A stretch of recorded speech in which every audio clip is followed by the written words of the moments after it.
Okay, so I'm going to do open heart surgery tonight on live TV, or we're going to talk about Marsy's Law. I don't know which. I am Representative Gary Harper, and tonight we have the honor of the Honorable Senator Robert Clegg, who is here to talk about Marsy's Law, and he's brought an accomplice tonight. Nicole Fortune is an attorney and a prosecuting attorney. Defense attorney or prosecuting? Well, I have my own law firm now, but I was a prosecutor for 8.5 years. Okay. And she also served in the military. Oh, yeah. She was military intelligence. She's military intelligence. Yeah. I guess It's she the was. misnomer joke. Yeah, no, I The guess, oxymoron. that was too easy. I'm not going to say that one. But no, it's no. And she married Mitch Kopacz Who's that? from Go New Hampshire. I don't Gun know. owners. I probably know him, but I just Oh, don't. you know him if you saw him. Okay. I get brain damage, so I don't remember. I used to only remember faces, and now my eyes are going. He's so been around the 2A community for as long ever? as we Okay. have. Yeah. Yeah. Yeah. All right. He looks a lot better now that he got married. He looked like hell before he met Nicole. I hope he's watching. Okay, so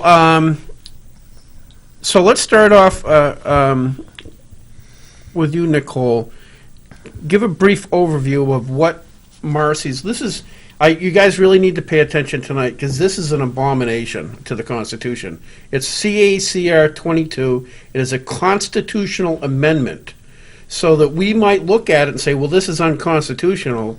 But if the voters vote on it and put this on the and it goes into the Constitution, it by default becomes constitutional, and it's completely contrary to everything else we know as constitutional. Hey, Gary. the Honorable John Hikel. How are you? Back Hi, in how are you, the John? chair. I win the bet. You did. I said 10 minutes late. You said 5. Right. So, anyway, so start off with. Got the combination. I forgot. If you could start off and give kind of a brief overview of what this constitutional amendment does, or what it is, how it started, where's the genesis of all this? Well, certainly the genesis was out of California. Marsy's brother is actually the impetus behind this. Back in 1983, Marsy was murdered by her ex-boyfriend. Okay. He was able to post bail, but her mother had not been notified that he had posted bail. Mom went down to a grocery store and saw him at this grocery store. Okay. And she was upset that she had not been notified Right. as a family member. So ultimately this started Marsy's Law, and it's gone through a great deal of many states here in the United States, and right now it happens to be here in New Hampshire. It's boilerplate language, but each state, as they get to it, can amend it, through the government, whether it's through the Senate or the House, and they amend it and tweak it. But it's basically boilerplate language that they try to introduce in each state. And what's its intention? What is the purpose of it? Well, Marsy's Law here in New Hampshire, known as CACR 22, is a proposed constitutional amendment that purports to give victims rights and promises to put them on equal footing with the accused's rights, and also promises that they will not be re-victimized by the system. Okay. So it sounds really good. That's what really worries me. If this goes to the voters, and some billionaire from California can sink as much money as they can afford into New Hampshire, it is likely going to pass because voters won't have any understanding. They will only get the what you just said, how it's being sold, and not understand what its actual ramifications are. And there are several actual ramifications, not just to the victims. I mean, they're making promises to victims they're just simply unable to keep. But in addition to that, it's detrimental to we, the people of New Hampshire. Okay. And two major components with that regard. I know you didn't ask me a question, but basically... Don't wait for him. Don't wait for me. I'm going to pass out any minute, so... Well, essentially, the two biggest complaints I would have about it, even though I have numerous complaints. First is the way in which it amends the Constitution. It amends the Constitution to give the government constitutional immunity should they violate any of the rights they're promising. Right. The Constitution is meant to protect we, the people, from the government infringing upon our rights, not the government from us, when they infringe on our rights. Right. So that really is a huge tailspin of the last 230 years, and it certainly belies the principles upon which this nation was founded. And it does that in another way as well. That second way is the way Marsy's Law is written is victims actually have to go to the state and ask for these rights, and then they grant them. So it's not that they're sending this message, and yesterday, and I'm sure former Senator Clegg would agree with me, we heard person after person in the House testifying, we should have constitutional rights. We should have constitutional rights. Well, we have inherent rights, some of which happen to be outlined in the Constitution. Right. But none of those outlined in the Constitution says you have to go to the state and ask them to effect them. Right. Yeah, you don't have to go and request your constitutional rights. Correct. The only thing the state can do is, if you've been a bad boy, is retract some of those. Certainly. Obviously, if somebody breaks certain laws, their rights will be affected, and that is why we have accused rights in the Constitution, whether it's the federal Constitution or the New Hampshire state Constitution. It's because once somebody becomes accused, they have the full weight of government coming down on them. And so they need those extra protections. Okay, so yesterday at the I only lasted about 2 hours. I was too sick to last the whole thing, and I use this example because it happened to my son. My son was I don't know if you were there for that. I don't know what time you. Okay. She wasn't. Okay, so my favorite son was 14. He's on the bus. Okay. He had somebody offered him like a chocolate chip cookie, but they didn't know he was allergic to peanuts, and there was nuts in the chocolate chip cookie. So he takes a bite, and he has a little bit of peanut butter, peanuts, and he panics, and he's still miles away from home. So he opens the window next to himself on the bus to get some fresh air because he's really upset. This little girl in back of him says, shut the effing window and all this stuff, and starts hitting him and stuff. And he turns around, just pushes her back in her chair and says, leave me alone, and keeps the window open, right? So later that afternoon, around 6 o'clock at night or whatever, we get a phone call from the Ware Police Department because a little girl showed up at the police department with a black eye saying that my son assaulted her. Okay? Now, the backstory is, fortunately, in this particular case, there was a video camera. The cops reviewed the camera and said, nope, he never touched her. And there's the other part of the equation where that lady is an idiot and went down and talked to the downstairs neighbor and says, hey, we're going to own those people up the street. She thought because I was a legislator, I was naturally wealthy, which is pretty silly if you know anything, but she doesn't know anything. And so she apparently punched her own kid in the eye and then went down to the police station. Okay. Wow. Yeah, she got the kid out of black eye. It didn't come from nowhere. And I can't imagine somebody punching themselves in the eye hard enough to get a black eye. Well, there was $81 at stake there. She wanted your legislative my pay. annual salary as a legislator. Yeah, the $81, that's worth punching a kid in the face for. So, or maybe she just wanted to punch the kid in the face anyway, and this is the best thing she could come up with. But anyway, let's say there wasn't a video camera. Let's say all the kids on the bus remembered is there was an altercation between the two, and the little girl has a black eye.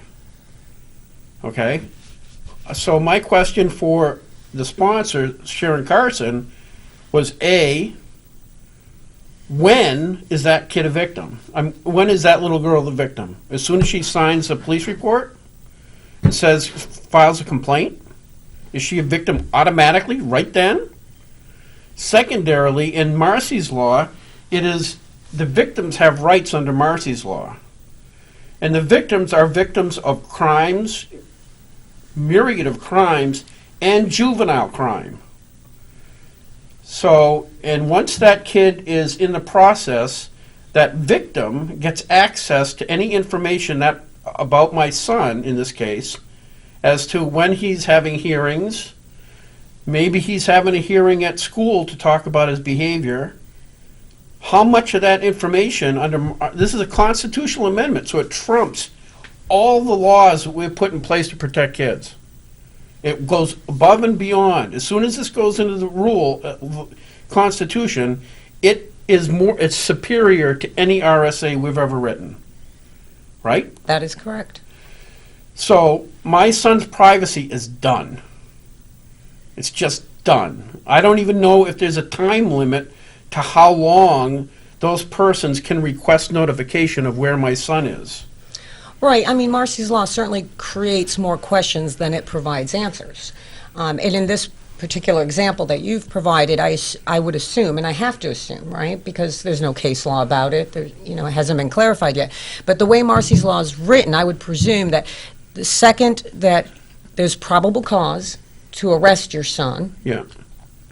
and that complaint is filed, that's when the criminal justice process begins. Yes. So presumably that is when the victim's rights would kick in. Right. And certainly that is the way it is now, because the one thing we should certainly mention is that victims already have these rights in New Hampshire. Right. Under statute, right. And there was a lot of talk yesterday saying, well, the accused has constitutional rights, the victims only have statutory rights, and I heard a lot of prosecutors indicating that all we can argue for the victims is the statute. I disagree. There's Part 1, Article 14 of the New Hampshire Constitution that applies to all the people. It doesn't, specifically address victims. It talks about all the people being able to have remedy. Right. And have Redress. justice. Yeah. Right. Redress of grievances. And then they wrote the Victims' Rights Statute, and I would say that that Victims' Rights Statute further explains how Part 1, Article 14 applies to victims. Right. It doesn't I sound want like you to know I agree with her. So she's got to be right. It seems like an awful lot to put into a constitutional amendment, though. I mean, it seems like it doesn't belong in the Constitution, and it's not even. It seems like it's. Well, it doesn't belong in the It Constitution. doesn't belong in the Constitution. Right. I So mean, how did it become a CACR? I mean, why didn't it just become a statute or a? well, the statute already exists. The statute already exists. So why do they need to codify it in the Constitution? I don't. Well, because I believe somewhere As around opposed to any other. 200 million reasons. No, 2 million. 2 million. 2 million reasons. Oh, 2 million okay. reasons. It does talk, doesn't They it? come in Yeah. greens. They look Right. like George Washington, which is why Chuck Douglas brought up the fact that after the war against the king, the victims of the king set up the Constitution. What he forgets, though, he tries to make it seem the same, was, as Nicole said before, when they set up the Constitution, they made sure somebody like the king or any other government couldn't do to us what the king had done. Right. CACR 22 actually does just the opposite. It allows government or a king to do exactly what King George did to us that caused us to, Right. and with immunity. Revolt, It sure. indemnifies them, and it's outrageous. Right. I mean, and that's why it's a false promise. Marsy's Law is a false promise.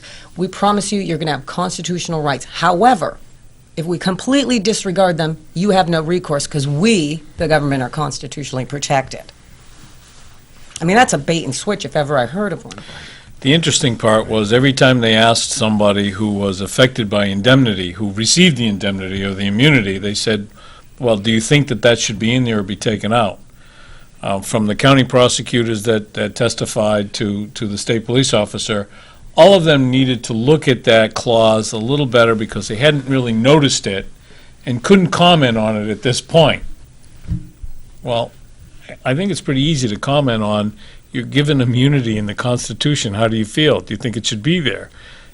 You should know whether you want immunity or you don't, but obviously they do, so they didn't want to discuss it in public. It's amazing that there's such a divide, though, with so many people that seem to, that should understand both sides of this.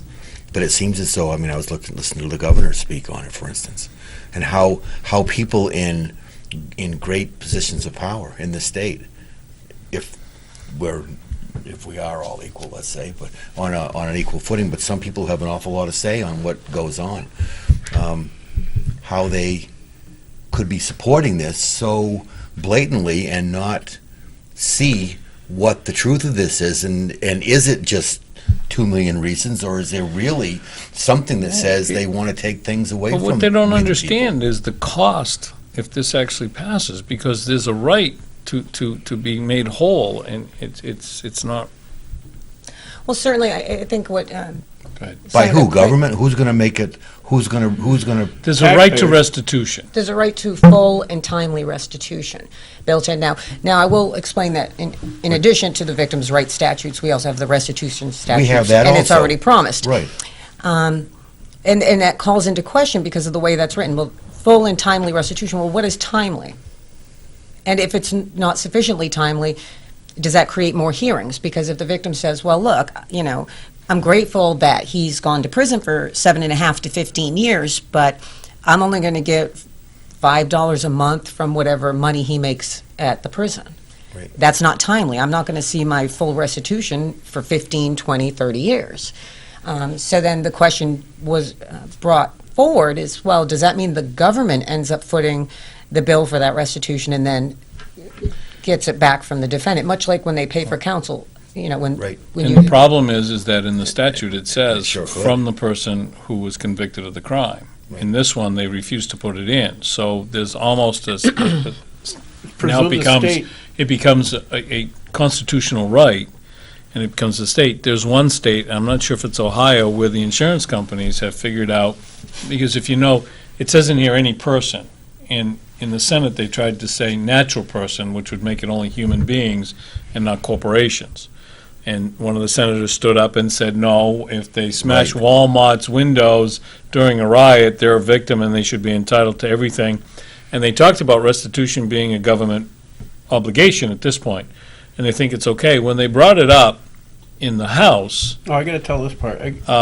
he can imitate the governor to a T. Okay. Oh, this is awesome. Isn't a natural person? I mean, Okay, so so an oxymoron because a person is a man-made entity. It's a corporation. Right, it's everything. So how is a natural? Natural person would only be, Human under the beings. law, is only a human being.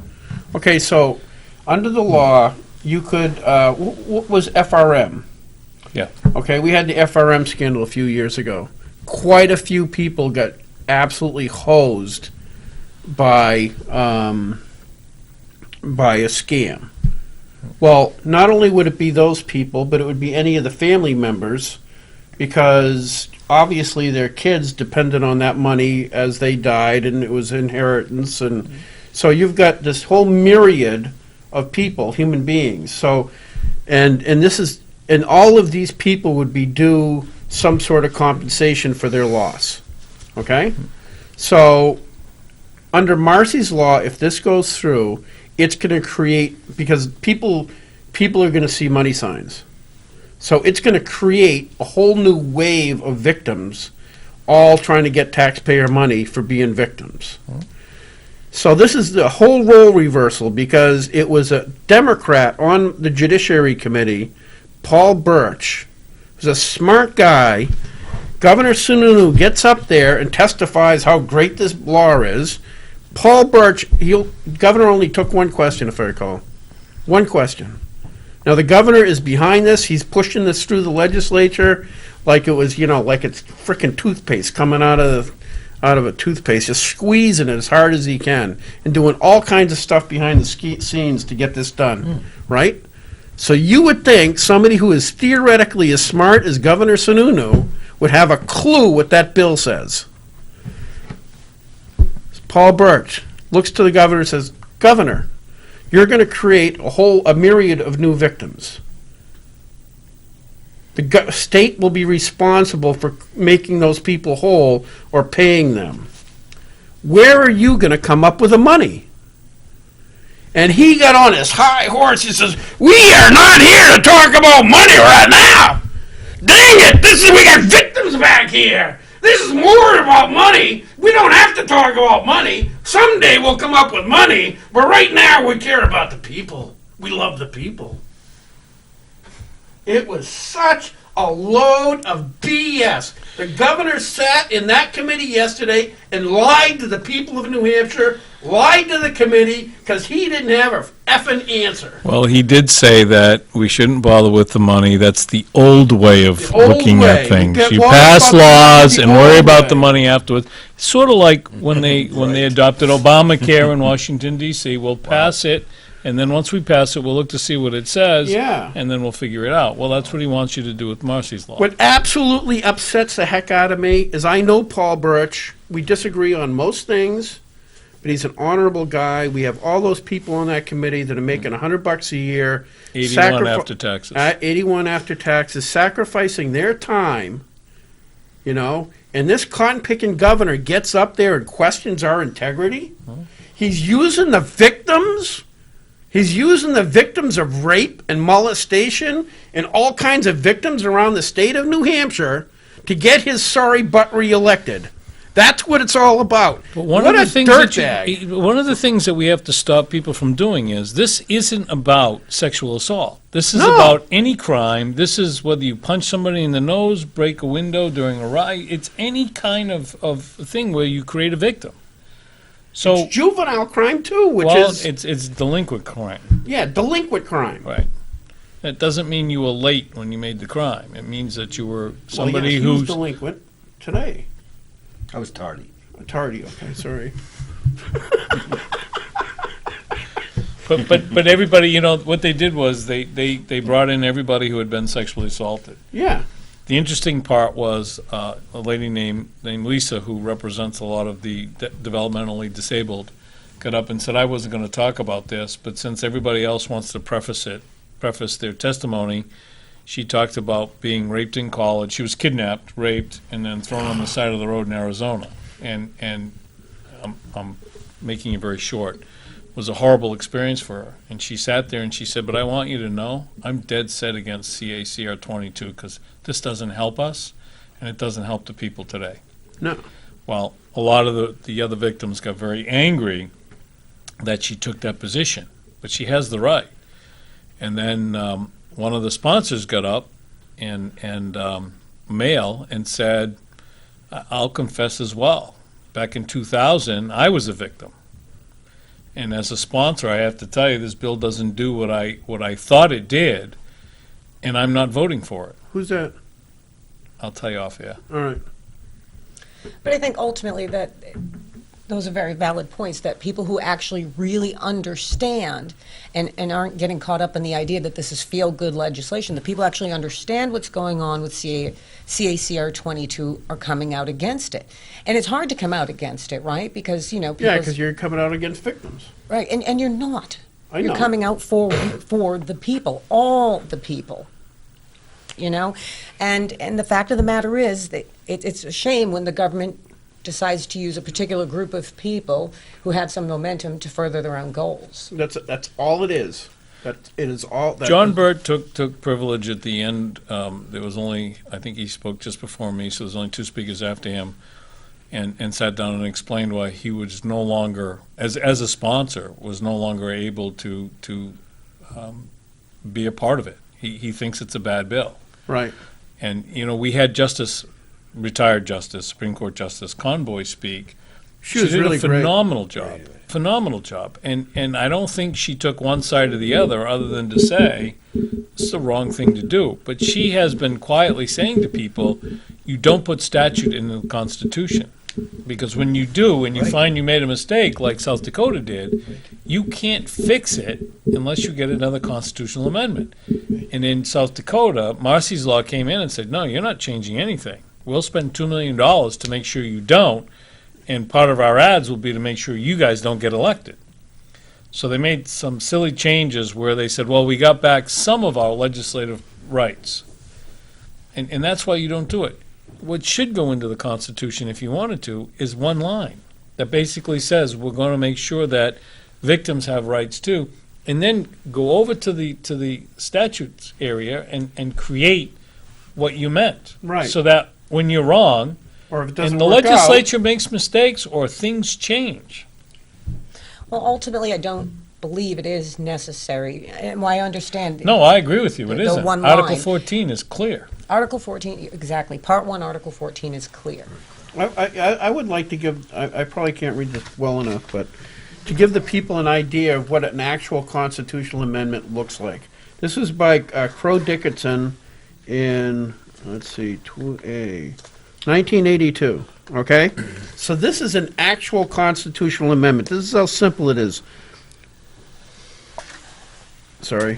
By the way, the people can, who have never, there's people that have no idea that there's a New Hampshire Constitution. Yeah, you got to read There's it. a lot of people that don't know there's a New Okay, Hampshire. so this is a constitutional amendment They can passed. get that on the website, on the New Hampshire nh.gov, I think, website. Yeah, you can look at this. This is You great. can read these rights. This is Crow Dickinson, 1982. All persons have the right to keep and bear arms in defense of themselves, their families, their property, and the state. That's it, okay? That's a constitutional amendment, because it clearly says what the intention is. Okay, this is... I'm surprised they didn't put people in there and they put persons. But anyway, so this is Article 14A. That was 1982, I think that was amended. Yeah, 82. That was 2A, yeah. So this is what they're proposing, and you're good at reading, right? Oh, gosh, I hope so. Okay, because you can probably read out loud. This is just, read to them like, I don't know if you want to do the whole thing, but So this is the proposed you have to get CACR. closer to the mic, though. Okay, so this is the proposed CACR 22, which is adding 14-A to To the Constitution. 14, right, because we already have Part 1, Article 14. And what this says is protection for victims. That's the title of it. Which sounds good. A victim of a crime includes any person against whom the criminal offense or delinquent act is committed, or who is directly and proximately harmed by the commission of the offense or act. A victim shall have the right to be treated with the fairness and respect for the victim's safety, dignity, and privacy, and upon request, to reasonable and timely notice of, and to be present at, all court proceedings, including post-conviction proceedings, on the same basis as the accused, to proceedings free from unreasonable delay and prompt conclusion of the case, to reasonable protection from the accused throughout the criminal justice process, to refuse an unnecessary interview or deposition request made by the accused, to confer with the attorney for the state about the disposition of the case, to be heard at any proceedings involving the release, plea, sentencing, or parole of the accused, to reasonable notice of the release or escape of the accused, to full and timely restitution, and to be informed of all rights under this article. The term victim does not include the accused or a person whom the court finds would not act in the best interests of the deceased, incompetent, minor, or incapacitated victim. The victim, the victim's attorney, or other lawful representative, or the attorney for the government, upon request of the victim, may assert in any trial or appellate court or before any other lawful authority with jurisdiction over the case and have enforced the rights enumerated in this section, and any other right afforded to the victim by law. The court or other lawful authority with jurisdiction shall act promptly on such request. This section does not create any cause of action for compensation or damages against the state, any political subdivision of the state, any officer, employee, or agent of the state, or of any of its political subdivisions, or any officer or employee of the court.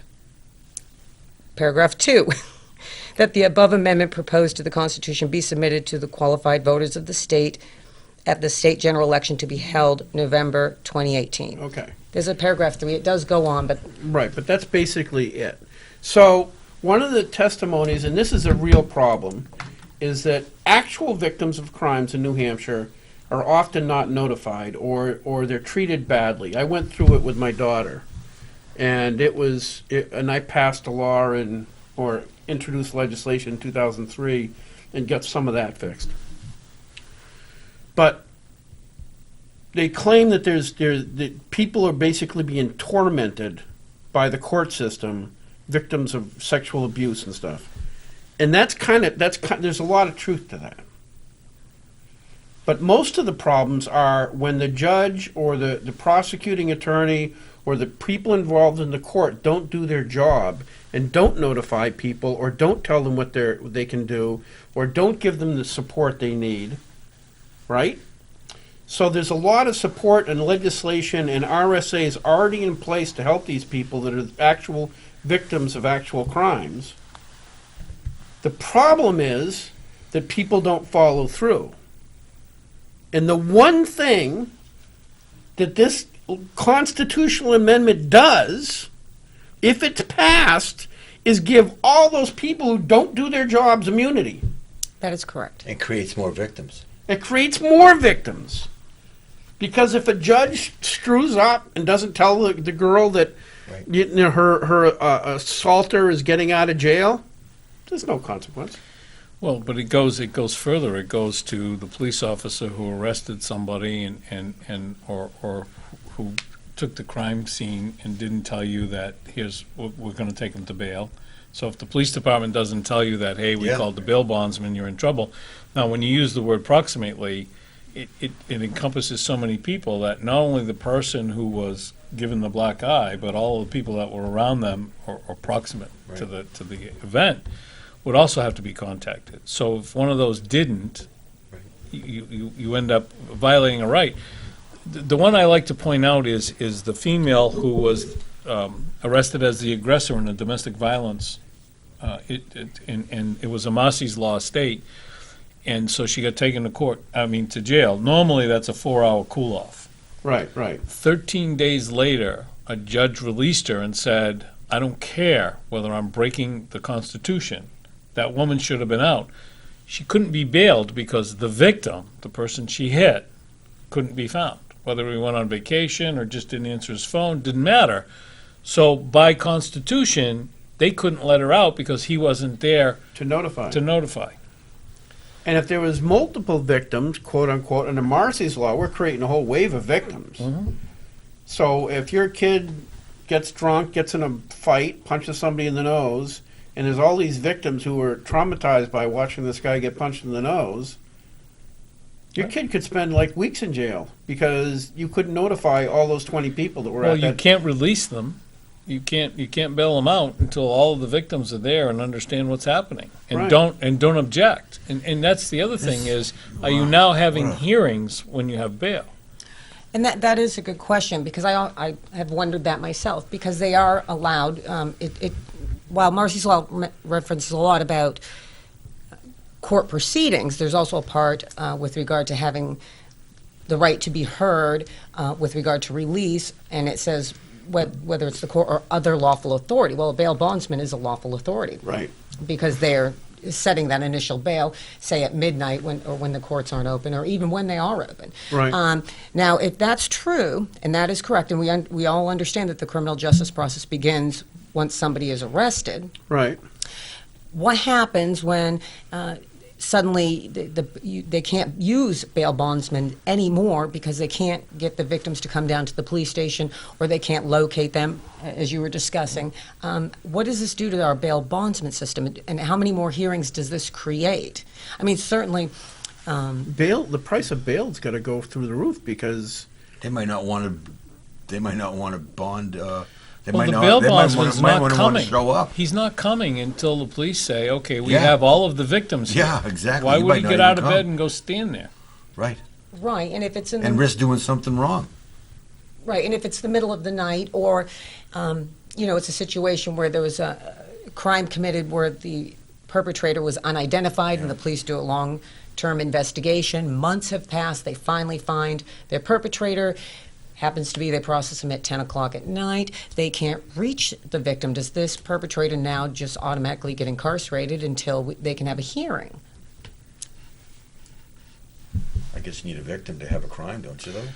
Well, there is a victim. What they're saying is they They can't just find found him. the perpetrator, and now it's 10 o'clock, but before they can Oh. release him on bail for whatever his infraction is, they have to find the victim.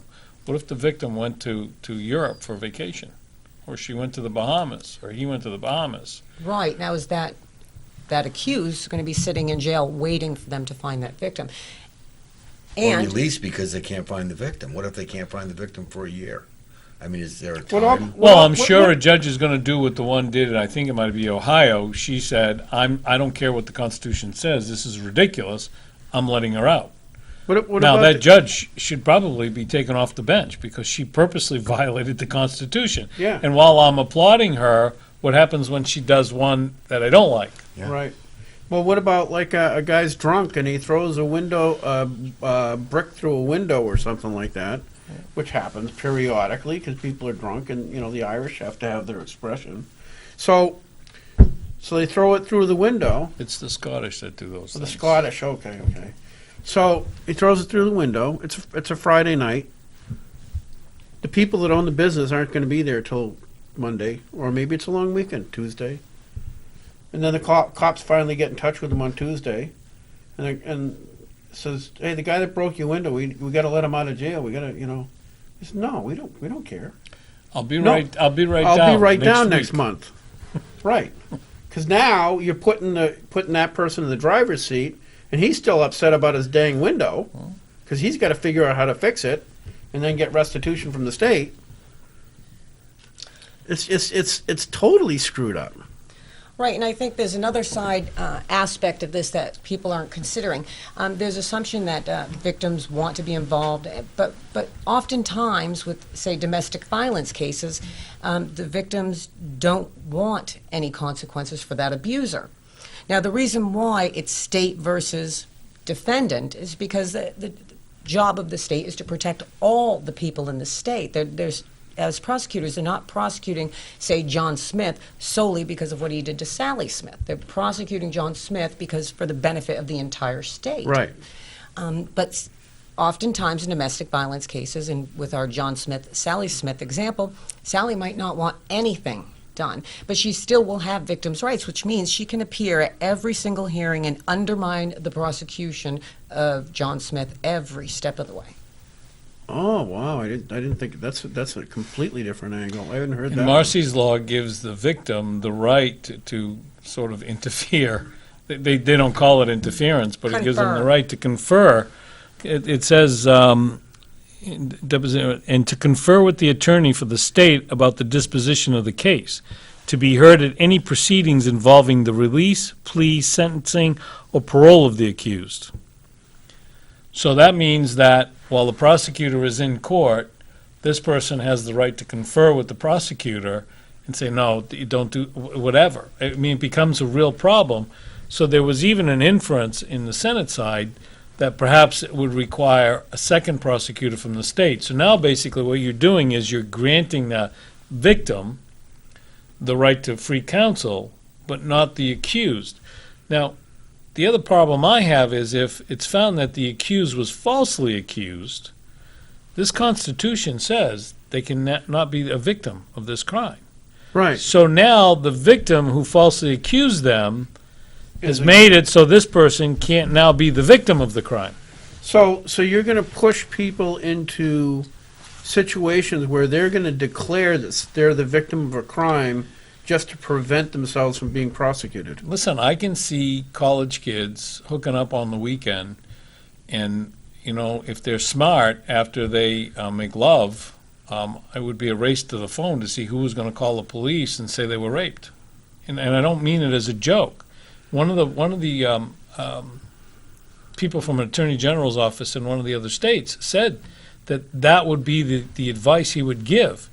Because now, once you've been accused, you can't become the victim. So what happens if one of the people does do that? You can't depose them, you can't interview them. Now, right now, you can't just depose anybody. You have to go, if somebody doesn't want to be deposed voluntarily, you have to go to court and you have to prove to the court that there's a reason for deposition. Right. Well, I don't care how good your attorney is. Nicole could go 15 times, but the Constitution would, if this passed, the Constitution would say they don't have to be deposed. Right. So now you can't even mandate them through the judicial system. Right. Because right now, if somebody's charged with say a sex attack, right? They attack a girl. Right now, that girl, if it's reasonable, the defense attorney can go to the judge and say, I want her deposed, right? Deposed. Sorry. My brain's on empty. He does this all the time, just so you know, he gets him confused. I easily confused. Right now, that defense attorney can have that woman deposed and ask questions of her. But right. that judge has the right to say, no, that's not reasonable. It's not a reasonable reason. We've already got that on the statute. But if this goes through, she doesn't. You can't even go to the courts. Look Well- at it a different way. Look at it as two people going to start an argument over who gets custody of the kids. Okay. Everybody's going to be a victim. Everybody's going to have. Well, a path, a we clear actually path. have, being a one of the victim. reps showed me 3 letters they got from somebody who said there's an attorney who specifically says to his clients when they come in, go make an accusation Right. of domestic violence right now. Hurry up, before they do. And he doesn't care whether he's got the male or the female side. That's his advice right away, and they do. Oh. So And they sign that? now what happens when you're on the other side and you've hired an attorney and you want to know what's going on? The only way you can do it is there was only 2 of you in the room, plus the kid, I guess. But the Yeah. kid becomes a victim too under Marsy's law. Right. Well, certainly, Marcy's law, with this proximate harm, there has to be some causal connection. So usually when I think of proximate, I go but for. That's my little but for test. So I would not have had to go pick my daughter up at the hospital but for him hitting her. So, say that's, their mom becomes the victim in that case. Now, what about Sally Smith did not make it to work because she was assaulted last night. Now, I'm, as the boss, am approximately harmed because my employee didn't show up, and maybe I had to go hire a temp for the day. So Right. there's proximate harm there. So, that's one of those things. It's like, well, where does it end? Because if you really, It doesn't. but for an intervening act of God. It gets a lot worse. I like the way she figures it out, but for. Right. And well, no, I'm serious. It doesn't because get better. If It it just gets wasn't, worse. but for that, I wouldn't be doing this. So Okay. Yeah. School. yeah. I mean, this is going to happen from grade. From infants to. Right, and here's an everybody's even gonna bigger claim question. Being a victim. Here's an even bigger question. Let's say some sort of crime occurs, and a person believes themselves to be proximately harmed, and the prosecutor disagrees with them. So I go to the prosecutor and say, I think I should be a victim. Here's why. Prosecutor says, no, I don't think you've been proximately harmed. Can that person now bring the prosecutor into a hearing before the judge so the judge can determine whether or not that person is a victim entitled to these constitutional rights? I don't know. Or is he immune from being brought in under Marsy's law? Well, I mean, I would think if somebody wants to be considered a victim, they would. Right. Well, they've got to also sign a paper when they file that complaint with the police that they're doing this under the pain and penalty of perjury, right? I mean, they've got to be. They can't be lying. They can't be filing a false police report Oh, people file false police all the reports all the time. time. I know, and that with impunity, and there's no penalty for it. I've seen it happen many times. Well, there's a penalty for it. It's just not I've enforced seen on a peop- regular basis. Well, the penalty should be enforced, or it's not a penalty. And that's what people were saying as they came up and testified and talked about what happened to them. Well, there was a penalty, but nobody enforced it. So Right. you can't ask for a constitutional amendment. My favorite saying is, this is a constitutional amendment because as a law, it's so unconstitutional it doesn't pass. Well, and I think the bigger issue, if the people of It's New very Hampshire, confusing. if the people of New Hampshire believe that the statute, the Victims' Rights Statute, has been ineffective for the 20-plus years it's Right. been on the books, if they believe it's been ineffective, what reason do they have to believe Marsy's law will change that when it constitutionally protects the government from that same act? It's just wrong. It's just the wrong. It's- You it's know, a- I it's just a and I wrong gotta idea. I gotta add this. One of the funny things the other day was when somebody said, "Why do we need it?" The Attorney General's office, one of the attorneys testified and said, "Well, we were going through some paperwork and we found a note from 1993 where they said, you know, it would be nice to do a constitutional amendment for victims' rights." I don't know if it was on a piece of scrap paper that they found underneath the desk or the file, but that was one of their reasons why they were supporting this. It's going to keep a lot of attorneys you working, kidding me? 'cause there's gonna But, be a lot of but I will accidents. tell That you, is if such you a ask, pathetic if you ask excuse. Senator Gaida or Representative Dan Eaton, both will tell you that they had direct conversations. And the real reason why the Attorney General is supporting this is because the entire state, all its subdivisions, including planning boards, zoning boards, and all the rest, police, and Right. all have indemnity. Right. So he says it's his job to support this, because that means that no matter what the Whatever people he's did- responsible for do, they're indemnified. Right. So, That's yeah. not a good idea for our top law enforcement agent. I mean, he is the Right. top guy when it comes to law enforcement. So do you think they added that segment of this constitutional amendment in to make sure the police were on board? Because once this goes through, all the cops, if they do anything wrong, the judges, if they do anything wrong, like in the cases This where, has been in a lot of them. okay, but so. we had a case a while ago where Health and Human Services, I think a little kid ended up getting killed because of their incompetence. Well, because of the incompetence, they sent 2 kids back to their parents, and the little kids, one was, I think, 2 years old, and the other one was 4. They were used in child pornography. Okay, so that instance, this constitutional amendment would have protected those HHS workers and the state from any liability or any consequences. Correct. And remember that Attorney Russ Riley, because I worked with him, we fought CASA from being able to get immunity. They wanted total immunity for whatever they did as a quasi-governmental agency, and we fought that and said no. But yes, this would give it to them. This would give Wow. immunity to the planning boards, the zoning boards, the local building inspector, you name it. They're a government agent. If they violate your rights, If they violate your victim rights. your victim rights, Wow, They're immune. they're immune. So get a job with the government, I guess.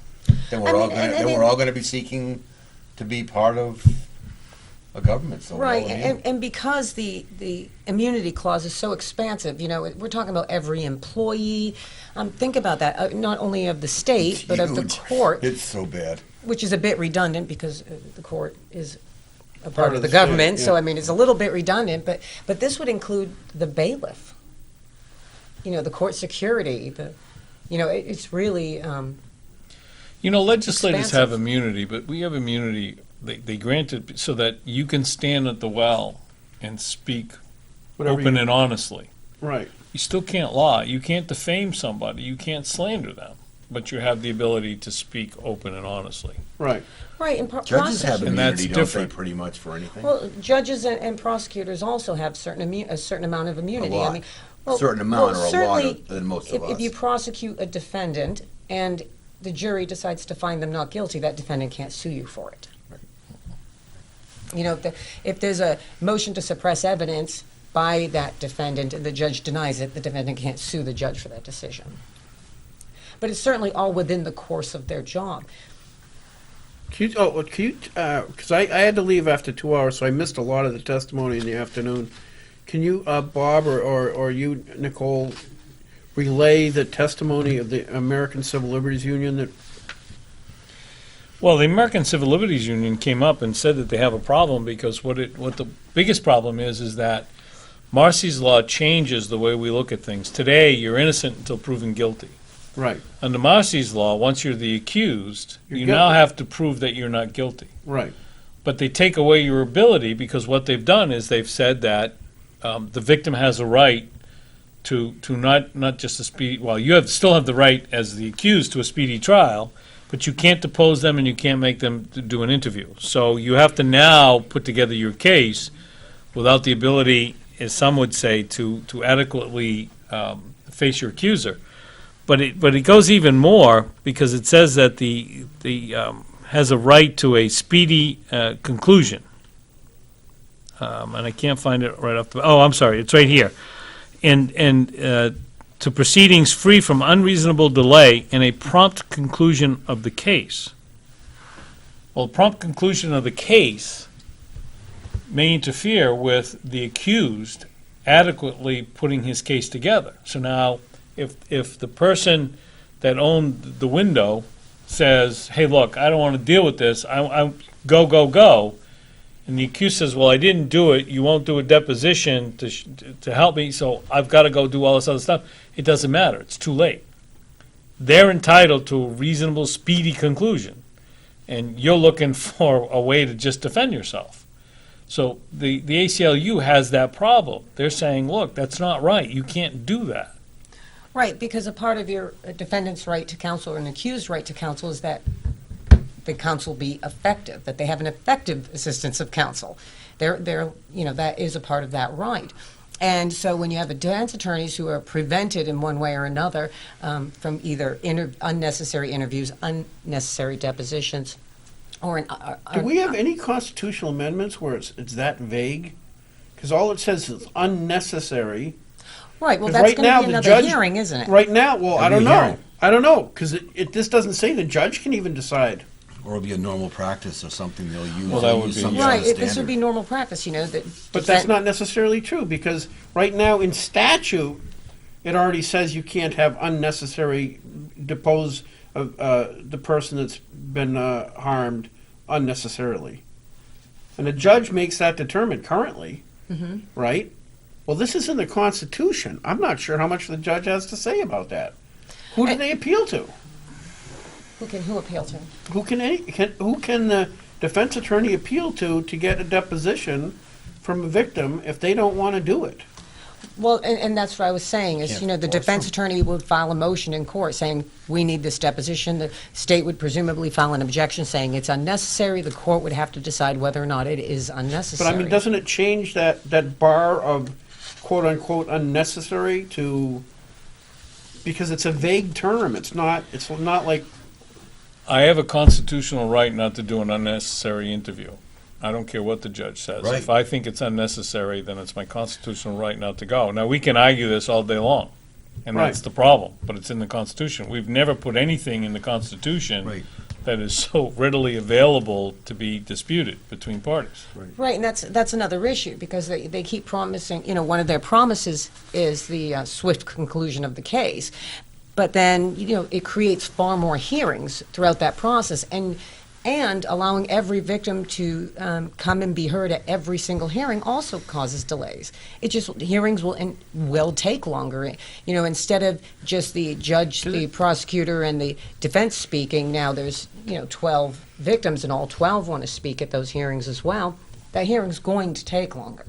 It seems like it's going to tie And up. that creates It's going delays. to tie up attorneys. We have delays in now. court. It's going to tie everything. It's going to tie everything up. It's going to like really stall it out. I know you're going to run out of time, and I want to get to this before we do. In No, I'm order for sorry. this to go through the Senate and the House, you had to have 3/5 of the senators to vote yes, and you'll need 3/5 of the members of the House. And when they say 3/5, it's everybody, whether people are absent or not. You have 400 seats. If you have 400 people elected to sit in those seats, then you need 3/5 of 400.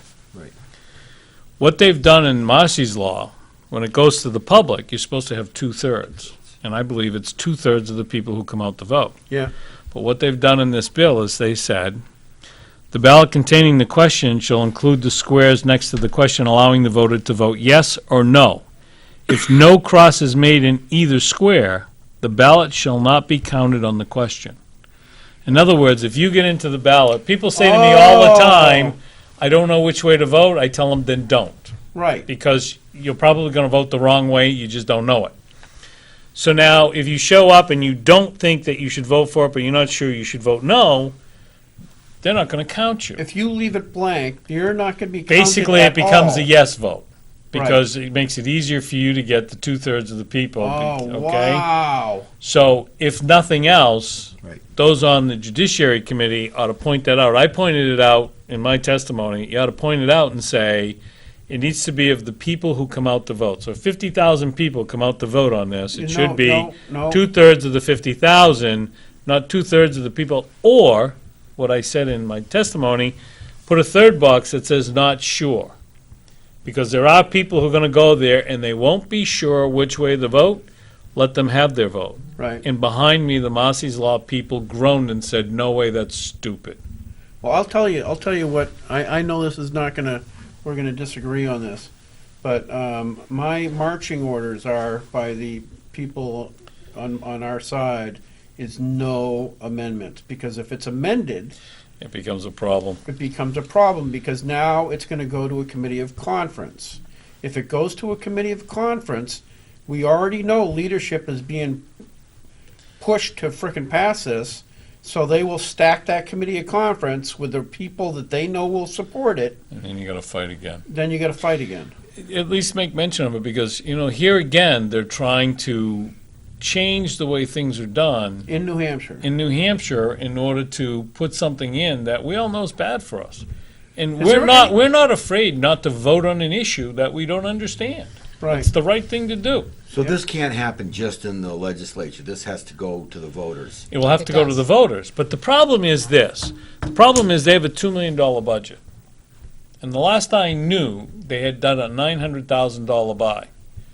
There is no money on the opposite side to go against them. And that's what they have found in every state they've been in. Even when the domestic violence people, this is the only state where the domestic violence people have actually signed on to this bill. But it's also the only state where they took the domestic violence people and made them the New Hampshire director. I don't know what it pays. But even where the AGs and the judges have come out and said to people, don't vote on it, they didn't have the money to go up on TV. So you take $1 million buy, you put it on TV, you hammer people on a constant basis. You have people like, in this state, they've already cut the commercial with the governor, the attorney general, the Senate president. You see what I'm saying? So now people are going to say, well, those people on rock, paper, hand grenades, they're crazy. They don't know what they're talking about. Well, that's Look at true. all these really That's true. honest people who are telling us it's a good thing. That's why now their mantra in the State House today was, you know what, we should just give it to the people and let them decide. Yes, we should, as long as nobody can advertise. Right. Because right. I can't compete with $900,000 in advertising. ACLU can't compete with $900,000 in Yeah, no, advertising. I've already said that in the House. I said, because people says, well, what if the people get it? I says, if this goes to the vote, we're going to lose. Because there'll be victims being dragged across Channel 9 from October till the Right. November vote. It'll be relentless. People will go into the ballot box. They will not understand that they're about to destroy the Constitution. And remember, in one state, the insurance companies are looking and saying, I insured that person. He was DUI when he smashed into that car, hurt people. I've got $500,000 in expenses. That was a crime. I'm a victim of that crime. I want restitution. So they sue the guy that. They don't sue They the sue guy. No, If that's the guy part doesn't of the have the state, the money, state. because they're included, they refuse to take out corporations. The insurance company is a victim entitled to quick restitution. And none of this is retroactive. Right, again, but for that Correct. DWI, they None of this would is not have retroactive. been out that money. So it's that Wow. proximate harm. Hey, so anyway, we have to go. Nicole, it's a pleasure meeting you. I didn't know Bob actually hung around with normal people. Ah. Senator Clegg, thanks again for coming. John, nice seeing you again. seeing you too, Gary. And we'll see you Nice guys seeing you, next Joe. You week. need to put Mitch Kopaz on so you can see what she did for him. You won't recognize him, I guarantee. Oh, okay. But what was I going to say? Yeah, call your legislators and tell them to vote against CACR 22, Marsy's Law. If this gets on the ballot, we are absolutely hosed. Take your hand out of my pocket and vote no. Right.